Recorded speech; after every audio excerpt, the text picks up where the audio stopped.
Hey,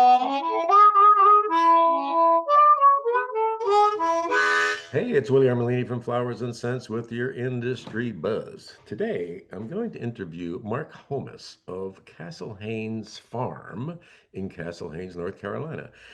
Now, this is a company I know for a long time. I don't know Mark. They grow lots of things, and I suspect you don't know anything about this flower farm in North Carolina that's doing all sorts of great things. So, we're going to find out about Castle Haynes Farms today. So without further ado, Mark Hommes. So Mark Hommes, welcome to Flowers and Scents. And Thank you. thank you for sitting still long enough to do this. The third time's a charm. We've been trying this for a couple of days or a week, I guess. So let me first start by sharing a story with you. Probably 50 years ago, my father brought me to Castle Haynes. Yeah. And he said, let's go down and see this grower down there. And so we went down to Castle Hayne, and lo and behold, I found bamboo everywhere. Do you have bamboo growing there? Yeah, in the back of the woods. Well, I found bamboo, and I said, I have to have some of that. So I cut down some, or maybe somebody cut some down for me. And that began my woodworking career, because I made a lot of things out of bamboo. Turns out I bought a house that had some bamboo growing in the backyard. So I built the beds, I've built art pieces, I've built furniture. I've made all sorts of things out of bamboo. I love this stuff. So it started at Castle Haynes because I had never really seen bamboo growing anywhere, and suddenly it was there. So there you go. We got plenty of it. It's a nuisance to us. Bamboo makes runners under the ground. So if you plant one here, then within a couple of years, they're 20 feet away, they pop up. Yeah, they can take over. And they grow really fast. They do. All right. So with that said, I've been talking to my brother actually, because my family service, I guess, does some transportation for you out there. And he kept telling me, hey, Albert's working here, and you got to talk to these people. And I said, good, I need an interview with those people, because I don't suspect many people know who they are and what they're doing over there. Although you've been doing it a long time. There he is. Who else we got there? The one and only Albert Fink. Oh, that's Albert over there. Peace out, Will. How are you, man? I'm good, man. Good, Albert. Good to see you, sir. So yeah, you're growing all sorts of things there, and again, people don't really. I doubt they know what's really going on there. And since you've been doing it a long time, I thought we should give it a little highlight, and let's go see. Well, the older wholesalers that have been in business for a long time know us. Quinlan Wasserman, Ziegler, the Pennox, and all those guys. I came over in '89 to help my uncle. The farm was owned by my uncle and my dad. My dad passed away in '97, and I bought it in 2004 with my partner Edwin, and my uncle retired. But I remember the days that I worked for my uncle, and that Armelini would come out here, and we load the truck, and they would start, went on north to deliver our product. And once a year we were graced with the presence of Mr. Jim Bompensa, who would hang out and have lunch and what have you. And that was those were the old days. Good times. Yeah, Jim Bompensa, who his only failing in life was he had the wrong last name. He was more Armelini than some of our Armelinis. He lived and breathed the company. Yeah, absolutely. All right, so you're growing all sorts of things there, Mark. You're growing peonies and iris and we are the furthest southern or southeastern grower of peonies, which means that we cut well before Mother's Day. Right. Like the first stems come off around the 20th of April already. We have years with good crops, we have years with bad crops, and that is because a peony is a cold-loving plant. It's actually indigenous to a colder climate. Hmm. And so if I have a cold winter, I usually have a pretty decent crop. If I have a warm winter, then I don't count on a good crop, and that's pretty much how it is with peonies. And we run through them in 2 weeks' time. It's the hottest item that we grow because it's right before Mother's Day, and nobody else is on yet, so everybody wants our peonies. And I only have 20 acres. I don't have that much. Right, so you can sell out of those in a So, hurry. and then you might know the other guys north of me. They're about 4 hours north of me. They have like 100 to 150 acres, which is Terracea and Dual Venture Farms. That's the tulip prize, right? In Virginia? Is that? No, that's the tulip guys are Bloemia, and that's the Okay. Botmans. I'm Okay. talking about Carl van Staalduinen with Terracea Farms. Okay, Terracea, okay. And then I talk about Bernie van Essendelft with Dual Venture Farms. They're in Pentigo, North Carolina. And they grow an enormous amount of peonies. And that's the only thing they do, though.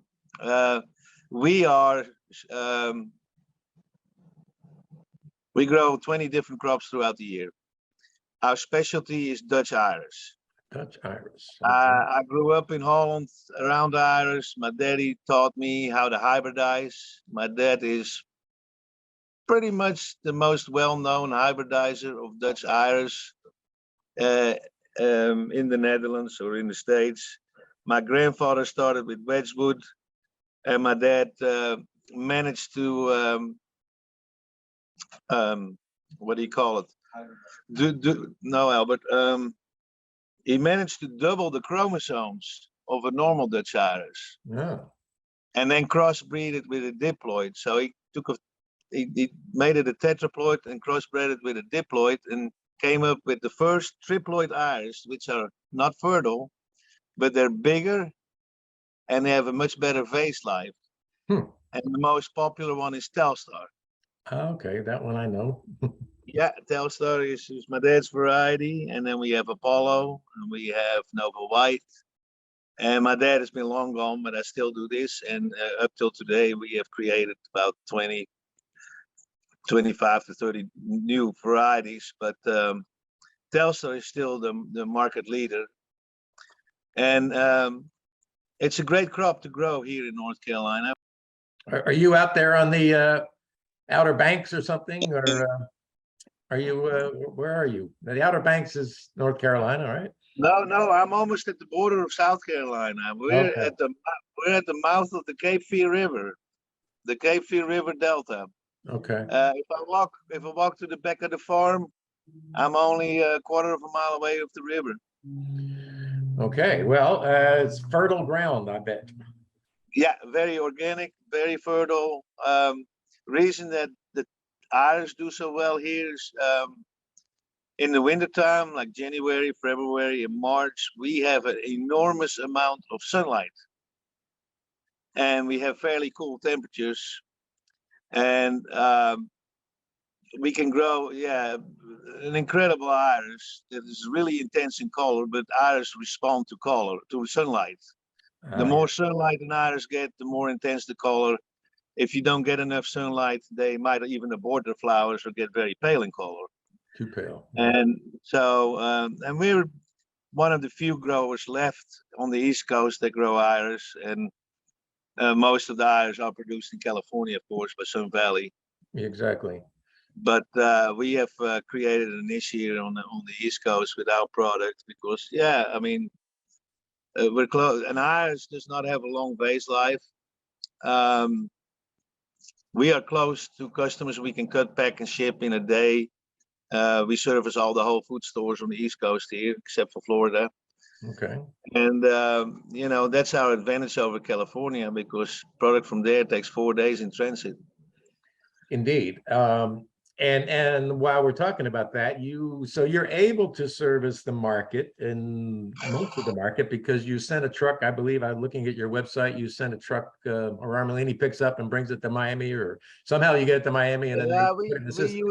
The website needs to be updated. So don't that's old, really. I need to update it. Yeah, but- you do, because it still says Coggins on there, and Coggins has been out of business for a long time. You noticed that, but the guy that developed the website passed away, and I haven't found a new one yet to change it. And we've been very busy in the last 3 years, 4 years. First, we got hit with Hurricane Florence that wiped us out completely, Right. ripped all the roofs of the greenhouses, and we managed to rebuild from that. And then COVID hit, and we're short-staffed. Me and Edwin run the show here, always have, and now since January this year, we hired Albert, who has a lot of ties in the industry, especially with the bigger wholesalers. Right. So I can go back out in the greenhouses and do what I like best, is growing crops instead of sitting behind my desk. Right. And Albert can take care of the sales, and Edwin can manage the crews, and I can work on the growing schedules and growing better quality and more different crops. Well, speaking of that, you want to take a walk to the greenhouse and see if it, see what Yeah. looks like? Let's go. You want to walk with me, Albert? Yeah, I'll walk behind you. Not in front. Well, you can hold up the phone while I talk to you. No, Will you? Here you go. So I just walked out of the office. We have a little retail area here. That's sold. That's Myra. Okay. Then event planners, florists come here. They walk into our cooler, see our bouquets. Cooler is a little bit empty right now. I see that.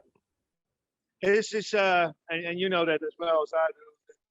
This is the slowest time of the year. Right. We Right. just got some product in from Miami here. I use a lot of fillers to complement my bouquets. Oh, I see. Okay, so you're buying some So- kind of, you're buying South American stuff. Okay. Oh yeah, quite a bit. And With the dog. Oh. Albert's got two pretty dogs. They're Rhodesian Ridgebacks. Well, we like dogs, so we're happy. We're happy that he's got a dog, because you need No. dogs around. Keeps everybody Yeah, calm. I got to meet your brother, Steve. Nice guy. Oh, yes. Well, you never forget He's him. almost as crazy as Albert. Almost. Yeah, those two should not be in the same room together. I hope the Wi-Fi is working properly. It's still, I still got you. Okay, we're walking to the back warehouse where our flower processing equipment is. And we still make bouquets by hand, but we Okay. also use a new machine called the Havatech Twister, which is a robot basically. Yeah. The ladies clean the flowers. Yeah. They put them on the turning tables. And we design the bouquet on the computer, and the computer translates the sections on the table with color codes onto the belt. Yeah, that's a And you Mercure. That's Mercure. see That's a French. where it lights up, she puts a flower. So the yellow corresponds with what's in the yellow bin, red what was in the red bin, and then you can see what it does. Huh. That's a Okay, I French. don't know if you can It's a look through French machine, isn't it? This is a new machine. It was developed 2 years ago by Havatech, and it makes bouquets. Beautiful. It saves a lot of labor. Of course, the girls, their hands start hurting by the end of the day if you do it all by hand. Yeah. And we get a very uniform product. Every bouquet is the same. See? Very nice. And that's a Vanderpool bucket filler. It has preservatives. Okay. And yeah, we can run. You ship a lot wet? Do you ship it wet a lot or Yeah, dry? everything is wet packed in upright hampers and goes to 150 Whole Food stores. Each Oh. store might buy 1 or 2 or 3 cases, you know. Sure. What you say, Albert? Second machine coming, Will. Yeah, we got another machine coming. Yeah. Yeah, we're totally automating. We have to. The cost of labor, it has gone through the roof in the last 2 years. Yeah. Uh, You have to automate. yeah, and it's a large investment. The But machine itself, the machine itself is about $250,000. Well, you Dutch guys are good at into innovating because in Holland they've already had to do all this stuff because there's no labor there either. You got it. So, and we were lucky enough. I think at the moment there's only like 10 or 12 of these machines running in the world. There's a couple in Canada. There's a couple in California. I'm not sure if they have them in South America yet. Is that a But is it's is it a French design or a Dutch design? no, it's Dutch engineered. But the key to this machine is the sprocket that where the flowers fall in. Okay. It's like a sprocket where the center opens up where the focal flower goes, Okay. and then Yeah, you're getting too it far away. twists bouquet, and all the bouquets machines from the past were these long belts where you when you see them you put them Yeah. all in slot, Yes. and it doesn't give that twist to the bouquet like you can do by hand. And these guys Ah, they patented the idea, and they're making these machines as fast as they can. There's one company in England, I believe, that has 3 of them. wow. So this time of the year, since it is the slowest time of the year, we're redoing these greenhouses. Uh, these greenhouses, we put new Lexan on there, new Okay. plastic on the roofs, make sure the fans are all running properly, make sure the heat is working, because we start filling these greenhouses up as of October. Every week we fill up 2 to 3 bays. Well, So it's quite an installation you have there. When did all this start? Obviously, it was over 50 years ago since I was there 50 years ago. yeah, the farm got started in 1932 by a guy named John Nocton, Okay. and in the 50s he sold it. Early 50s he moved to California. He sold it to Hugh and Marie Oosterwijk, and it was called Cape Fear Bulb Farms. Exactly. And then my father bought it with his younger brother Art, who was 17. He was 17 years younger than he is. They bought it in 1978 and started building greenhouses. And the first greenhouse that they built is this glass house, Venlo Right. type. Okay, real Dutch looking. Yeah, and but they didn't think. They thought like Dutchmen. They didn't think like a Southern person would. Right. Hurricanes. Right. Glass is glass is very vulnerable. So this greenhouse has been rebuilt many times over. And after they built this glass greenhouse, they came to the realization that we have so much sun here in the winter that we don't need glass like they do in Holland. We can Right. suffice with plastic Yeah, roofs. sure.